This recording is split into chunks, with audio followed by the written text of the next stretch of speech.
Hello ladies and gentlemen, friends and foes. I hope you're having a good day. I had a late start. I had a bad night. First I could not sleep. Then I slept for about 30 minutes when I woke up because I heard something in the house. I got up and found that it was Dragon Man on his way to the bathroom. I got back into bed, just fell asleep when Akira Yellow Dog woke me up to go outside.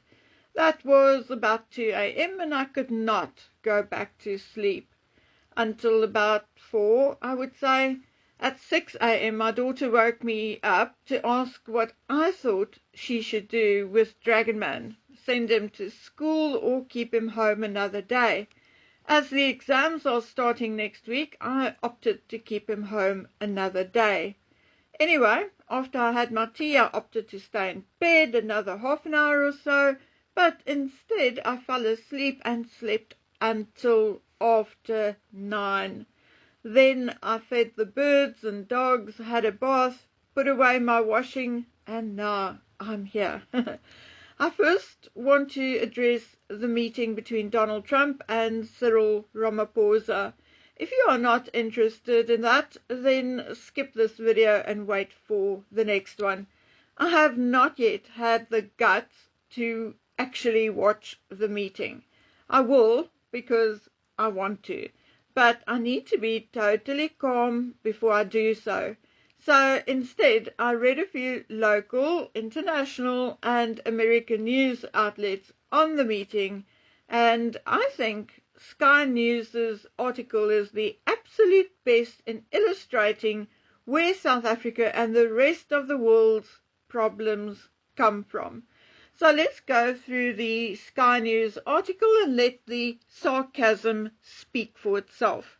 The heading reads, Donald Trump, not President Trump, Donald Trump, ambushes South African president at White House meeting by playing video alleging genocide in inverted commas. The article starts, the US president says people are fleeing South Africa for their own safety. Their land is being confiscated and in many cases they are being killed. But Cyril Ramaphosa pushed back against Mr. Trump's accusations. Now, I'm going to skip a few paragraphs because the article would be incohesive otherwise, repeating the same thing a few times. Okay, the lights were dimmed and clips were shown of the aftermath of farm attacks and of South African officials calling for violence against white farmers. The clips included one of communist politician. Now please, the article calls him that, not me, so please don't come for me. I'm just reading the article. Julius Malema playing a controversial anti-apartheid song that includes lyrics about killing a farmer. Mr. Trump? No, Sky News, it is President Trump for you, okay? Accused South Africa of failing to address the killing of white farmers. President Trump also displayed printed copies of news articles that he said showed white South Africans who had been killed. He added one article and said, here are burial sites all over the place. These are all white farmers that are being buried. Mr. Ramaphosa pushed back against Mr. Trump's, no, Sky News, it's President Trump for you, by responding, what you saw, the speeches that were being made, that is not government policy. Obviously, he's talking about the EFF and Julius Malema. We have a multi-party democracy in South Africa that allows people to express themselves, political parties, to adhere to various policies. And in many cases, or in some cases, those policies do not go along with government policy. Mr. Ramaphosa also said of the behavior alleged by Mr. Trump, no, Sky News, President Trump, we are completely opposed to that, like meaning the South African government is opposed to what, say, the EFF are saying and doing. Okay, At the end of the article it reads, experts in South Africa have said there is no evidence of white people being targeted. Okay, so let's start from the beginning, because President Trump is missing the bigger picture and President Ramaphosa was not exactly truthful. The sarcastic heading first. Not once did I hear President Trump alleging genocide against the white people. His narrative and focus concerns white farmers. And as far as white farmers are concerned, President Trump is actually correct. 660 white farmers were killed between 2010 and 2020. These are actually targeted attacks. Yes, many may indeed be criminality, pure and simple, but many were well planned and executed, and in the few where the criminals were actually caught, some of them had sophisticated equipment like night vision goggles, two-way radios, etc., etc. So yes, I would also not say there is a white genocide in South Africa. Not yet and not close, but that there is a slow and systematic genocide, or as someone once said, a weeding out of white farmers. But Cyril is also right and wrong at the same time. Statistically, there are far more black people who are victims of homicide than whites.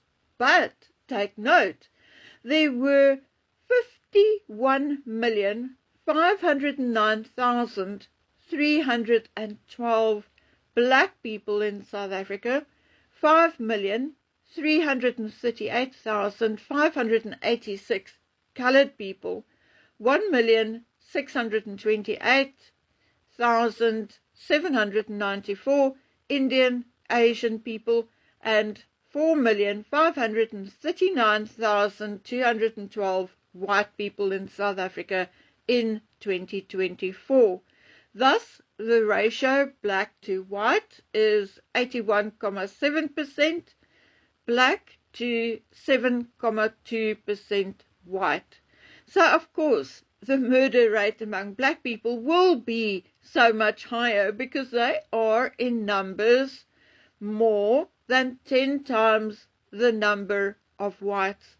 Whether we talk about farmers or other citizens, it doesn't matter. That is the entire statistic.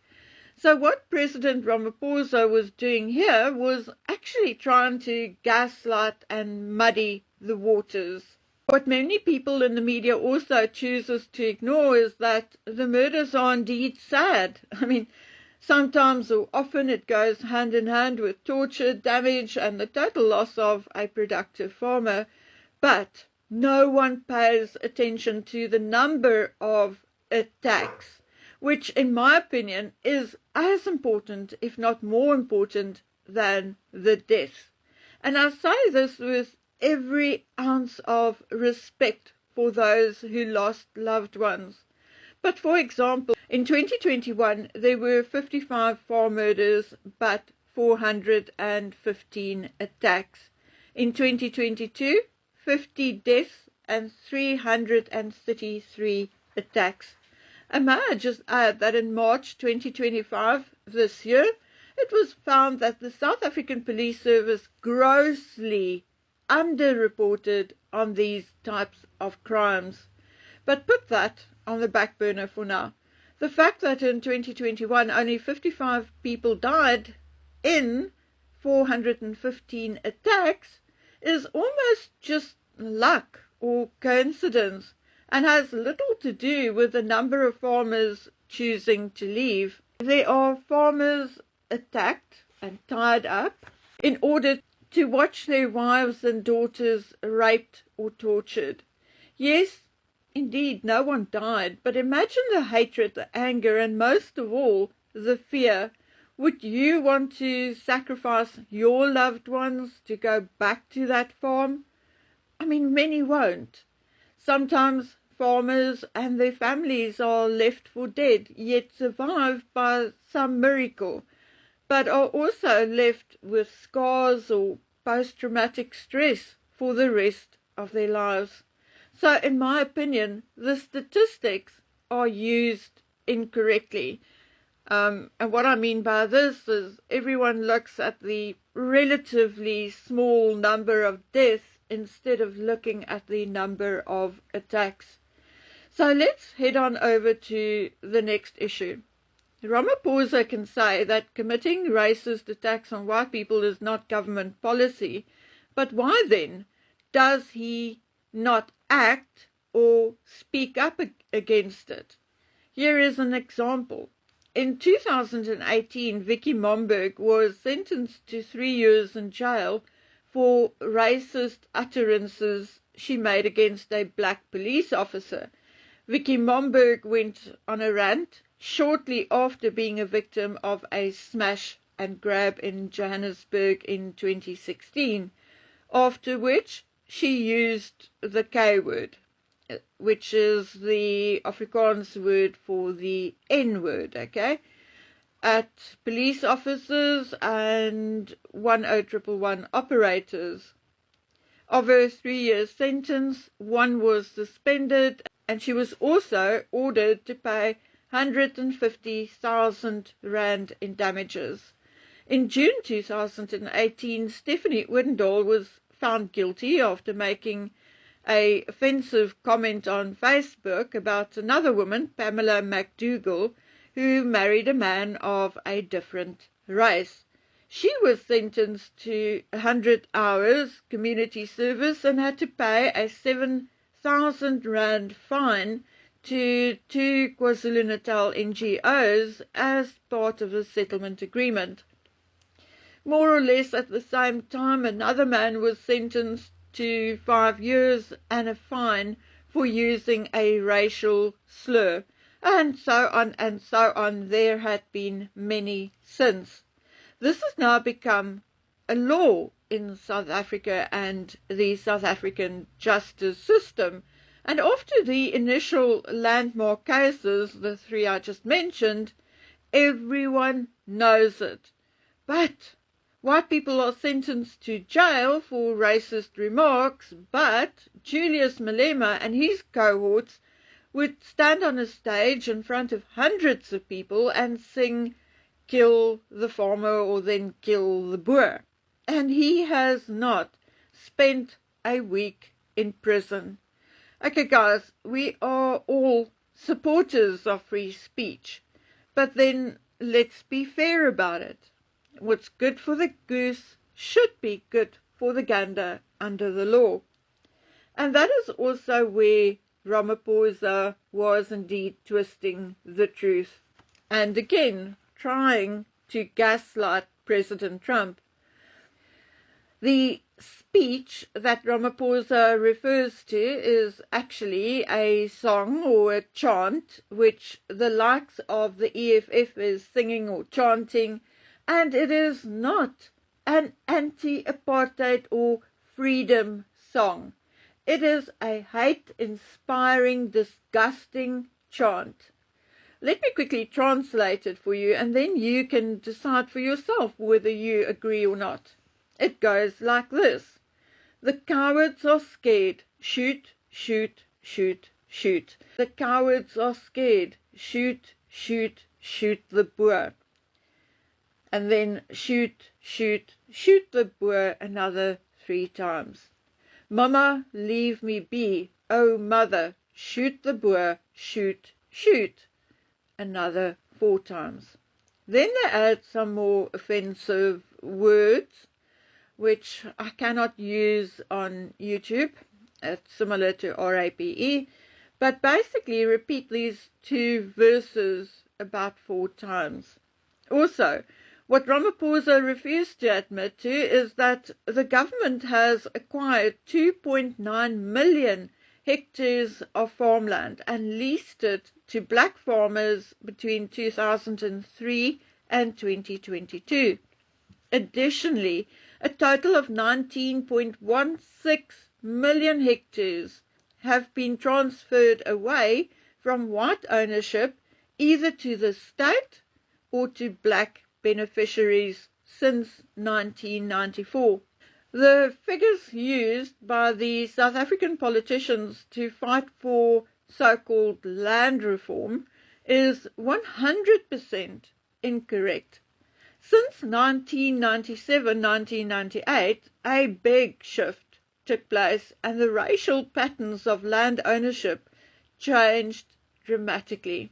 Black South Africans now already own 25 to 30% of farmland, but many of these farms are not reporting substantial production. A concerning number of these farms show signs of degradation. These farms tend to avoid high-value commodities like fruit, vegetables, and field crops, favoring livestock, and that is because of tradition, etc. Anyway, back to the meeting between Trump and Ramaphosa. You see, where the confusion for journalists from the foreign media often comes in, other than many of them being biased and liberal, so liberal that they lose all common sense, is that they do not always understand South African culture and do not always even bother to find out. You see, in the black community, the word boer, or boer as we say in Afrikaans, does not always mean farmer. For many of them, the word boer is associated being a white Afrikaner, especially an Afrikaans white South African, and not necessarily a farmer, and that is why they chant boer or boer and not farmer. So when they sing or chant kill the boer, they do not necessarily mean the farmer, but instead anyone who is white and Afrikaans speaking. So don't just look at the relatively small percentage of the overall figure when you compare farm murders or attacks to the overall statistic or figure of murders and attacks, like home invasions and that kind of thing. So in my opinion, President Ramaphosa was both right and wrong when he said that the high rates of unalivings is due to criminality and not racism. Personally, because of things we experienced over the last year or so, I tend to agree with him. There appeared to be no interest by the police to do their work. The corruption is so widespread, it is unbelievable. And worse even is the fact that lately they are so open and brazen about it. Now, if I was an advisor to Ramaphosa, I would have told him to start there. Start with your law enforcement or our police service.